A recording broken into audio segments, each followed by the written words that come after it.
Ouvrons notre Bible au livre des Hébreux chapitre 7. Hébreux 7. Melchizedek comme Yahshua. Melchizedek comme Yahshua. Hébreux 7, verset 1 à 3.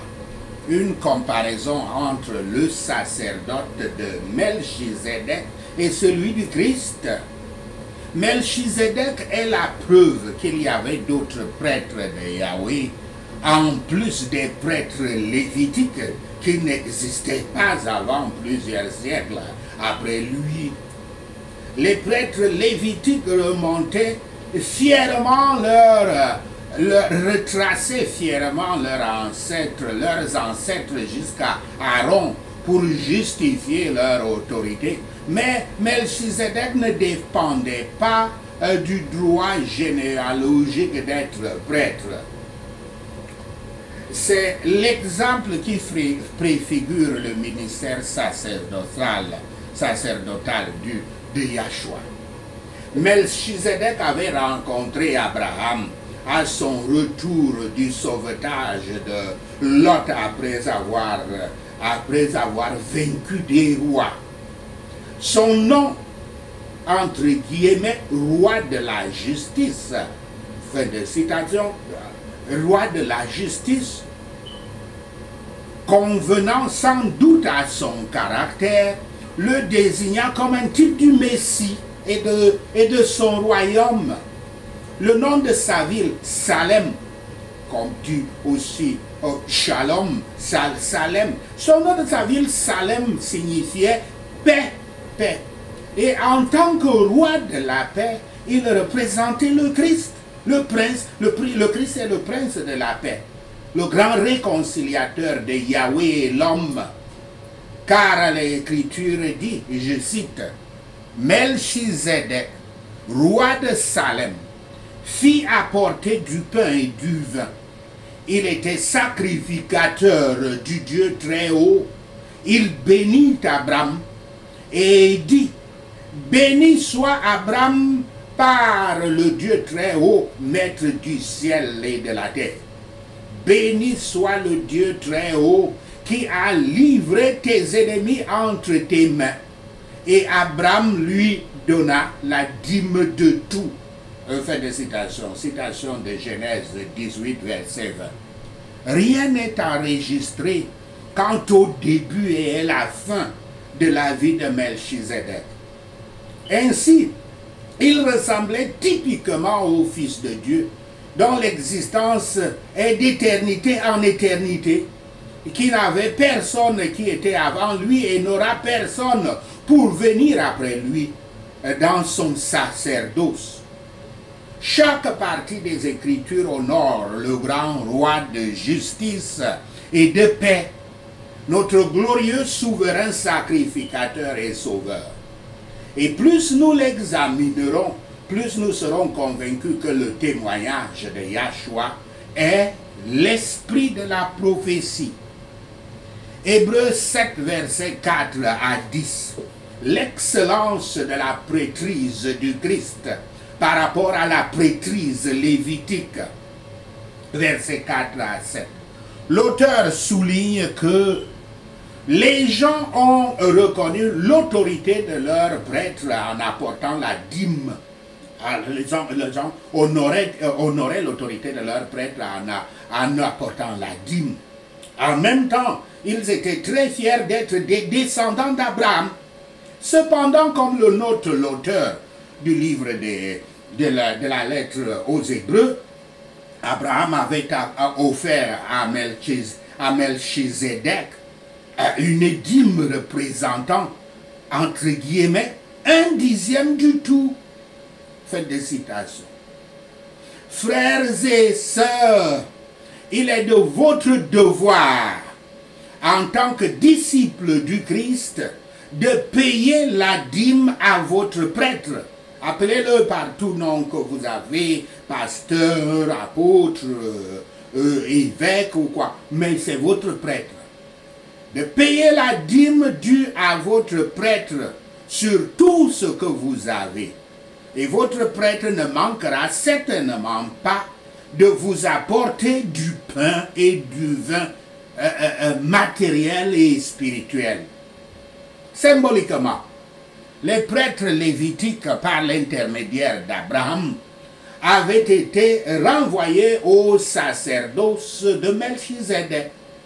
Yahshua n'était pas un souverain sacrificateur dans la tradition de Lévi et d'Aaron, mais plutôt dans l'ordre de Melchizedek, qui était clairement plus grand. Ce grand prêtre apparaît ensuite, dont Melchizedek était une représentation, doit être bien supérieure au prêtre lévitique. Observez la grande dignité et le bonheur d'Abraham qu'il avait les promesses.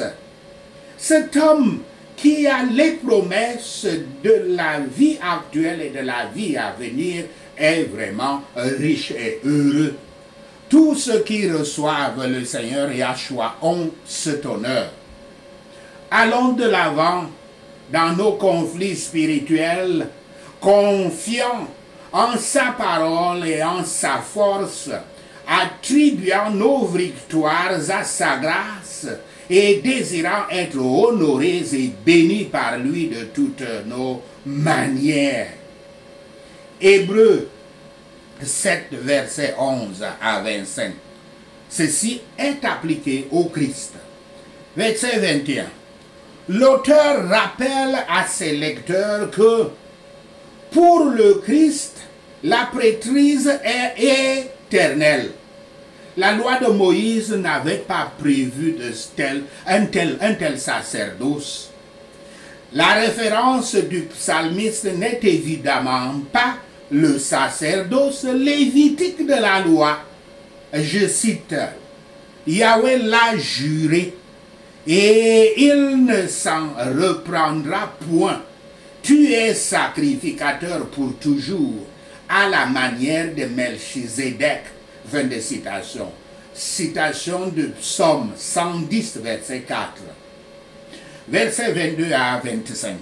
Lorsque l'auteur identifie Yahshua comme le roi prêtre venu, son argument commence à avoir un sens.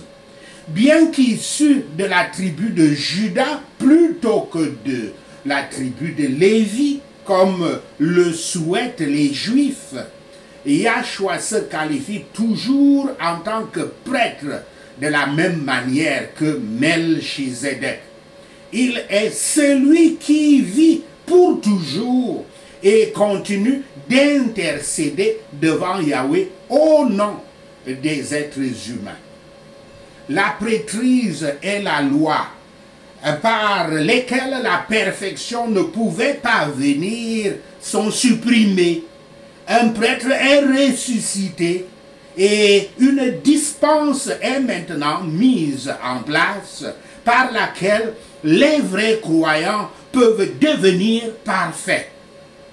Qu'il y ait un tel changement, cela est évident.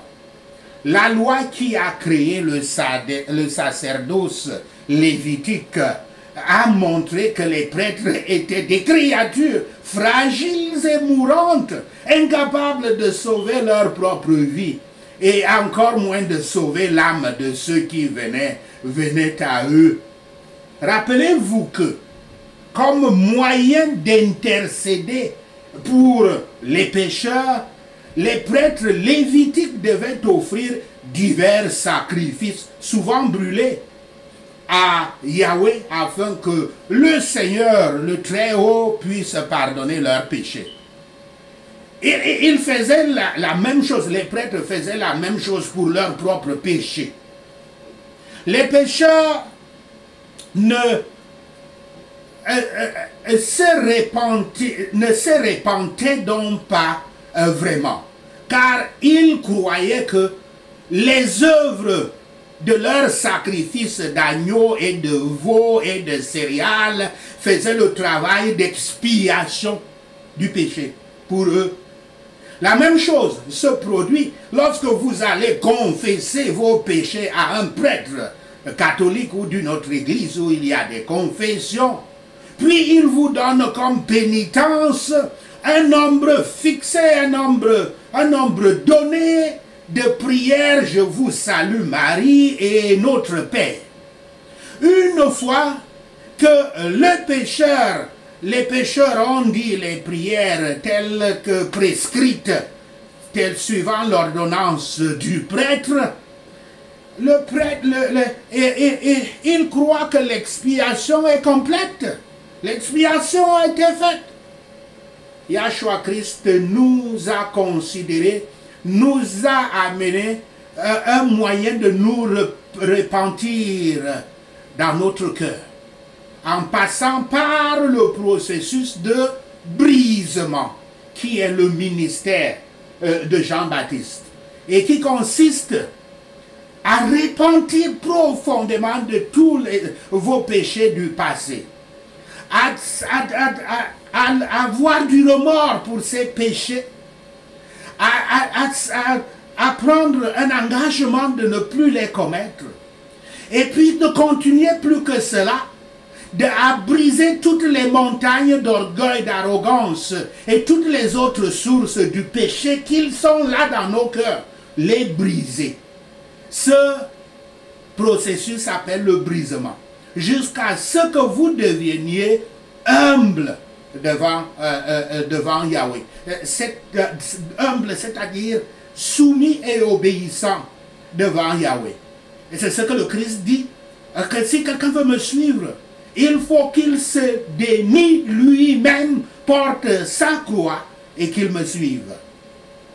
Donc nous avons dans notre ministère ce ministère très important, le ministère du brisement.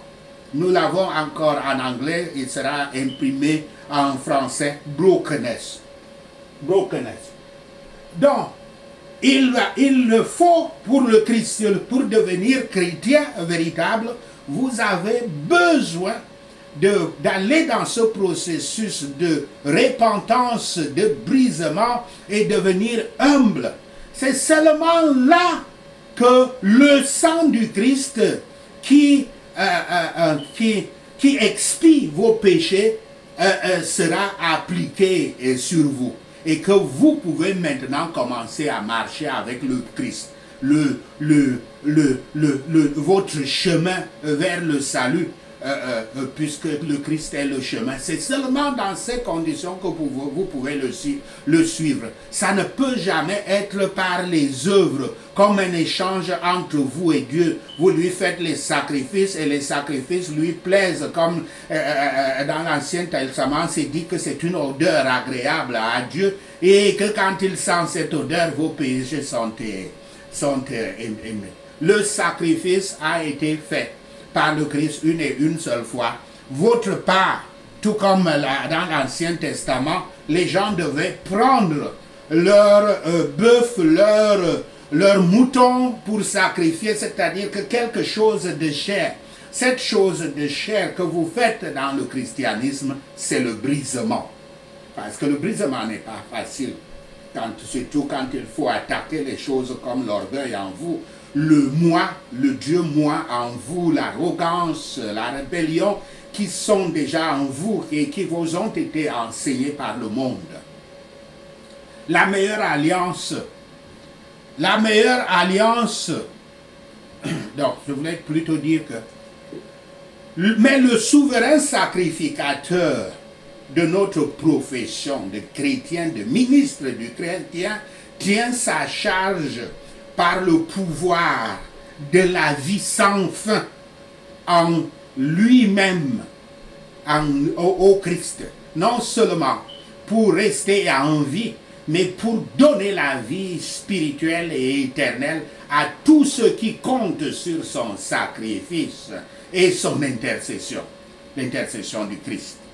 La meilleure alliance dont Yahshua était la caution ne s'oppose pas à l'alliance des œuvres par laquelle tout transgresseur est enfermé sous la malédiction. Il se distingue de l'alliance du Sinaï avec Israël et de la dispense légale sous laquelle l'Église était restée si longtemps. La meilleure alliance a donc apporté à l'Église et à chaque croyant une lumière plus claire, une liberté plus parfaite et des privilèges plus abondants. Dans l'ordre d'Aaron, il y avait une multitude de prêtres et de grands prêtres, appelés souverains sacrificateurs, les uns après les autres. Mais dans le sacerdoce du Christ, il n'y en a qu'un. Telle est la sécurité et le bonheur du croyant. À savoir que ce grand prêtre éternel est capable de sauver au maximum, dans tous les temps et dans tous les cas. C'est sûrement à nous de désirer une spiritualité et une sainteté qui dépasse celle des croyants de l'Ancien Testament.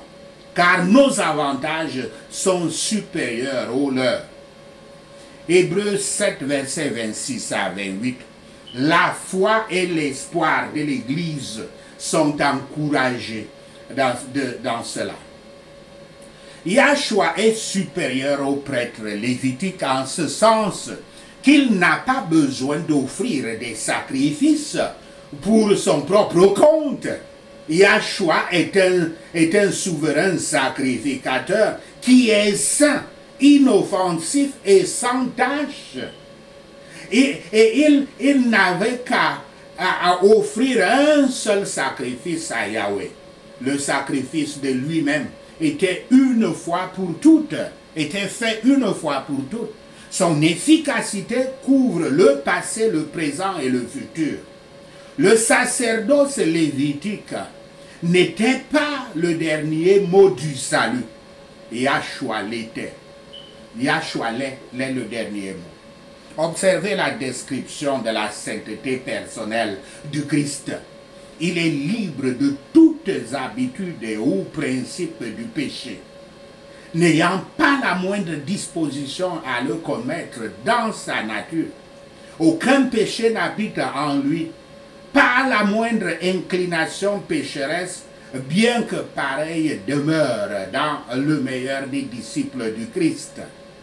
Il est inoffensif, libre de toute transgression réelle. Il n'a fait aucune violence et il n'y avait pas de duperie dans sa bouche. Il est non souillé. Il est difficile de rester pur au point de ne pas prendre part à la culpabilité des péchés d'autrui. Mais ceux qui viennent à Yahweh au nom de son Fils bien-aimé n'ont pas besoin d'être effrayés, qu'il soit assuré qu'il les délivrera au temps de l'épreuve et de la souffrance, au temps de la prospérité, à l'heure de la mort et au jour du jugement. La fin d'un disciple du Christ sur terre est de ressembler au Christ. Sachez ceci et le Seigneur Yahweh vous bénira.